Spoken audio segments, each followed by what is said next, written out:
Trop de voix se taisent qui deviennent complices. Bonjour Éric Coquerel, merci d'être avec nous depuis l'Assemblée nationale, député de Seine-Saint-Denis. Vous vous sentez visé par ces déclarations d'Emmanuel Macron ? Oh non, parce que nous, on a le verbe accusateur, très clairement, et notamment vis-à-vis du préfet allemand, et donc de ses commanditaires politiques.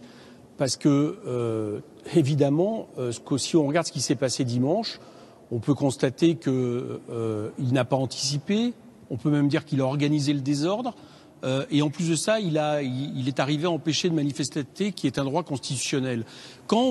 Contrairement à ce que vous demandent les organisateurs, vous leur proposez une place d'Italie où il y a 3 chantiers.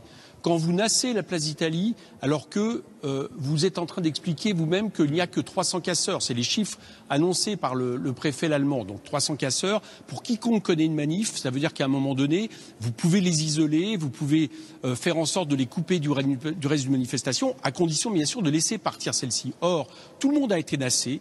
Tout le monde a été inondé de gaz lacrymogène, au point même que c'est à certains moments des députés comme mon collègue Alexis Corbière qui ont été empêchés de sortir d'une manifestation. Je pense que personne ne va le prendre pour un casseur.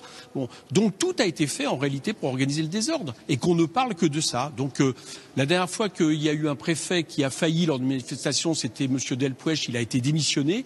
Je ne vois pas pourquoi M. l'Allemand s'en tirerait mieux. Il devrait être démissionné justement pour n'avoir ni su faire face à ce qui se passait, je dirais même peut-être l'avoir amplifié, et en même temps n'avoir pas respecté le droit de manifester. Éric Coquerel, pourquoi selon vous le président de la République adresse-t-il ce message sur ce qu'il appelle donc ces silences complices ?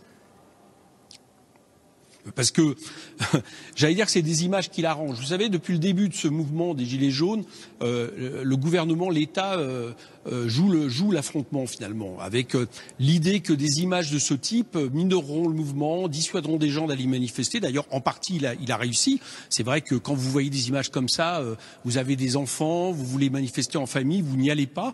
Et j'allais dire que en jouant cet affrontement, il a tenté de jouer le pourrissement. Et là, il continue, j'allais dire, à utiliser les images de ce week-end. Bon, on voit bien que le préfet allemand, on le voit, il y a des images qui tournent partout. Il est face à une gilet jaune qui lui parle et il l'accuse d'être... Non seulement il dit qu'il n'est pas dans le même camp politique, donc il n'y a aucune neutralité, mais en plus il l'accuse, alors que tous les faits montrent l'inverse, contrairement à ce qu'elle dit, d'être parmi les casseurs. Donc vous voyez bien que, en réalité, il y a une confrontation extrêmement dure qui a été décidée avec tout l'ensemble des mobilisations sociales, dont celle des Gilets jaunes, et pour ça, des images violentes de ce type-là intéressent le président de la République pour pouvoir après les utiliser aujourd'hui. Donc voilà, nous les accusons de semer le désordre et ça fait maintenant malheureusement depuis des mois que ça existe avec une forme de maintien de l'ordre qui n'est pas acceptable. Merci beaucoup Éric Coquerel d'avoir réagi depuis l'Assemblée nationale. Puisqu'on parle des violences en marge de la manifestation de ce week-end, des manifestations de ce week-end, j'ajoute que l'IGPN, la police des polices, est saisie après la grave blessure d'un gilet jaune de 41 ans que vous voyez sur ces images.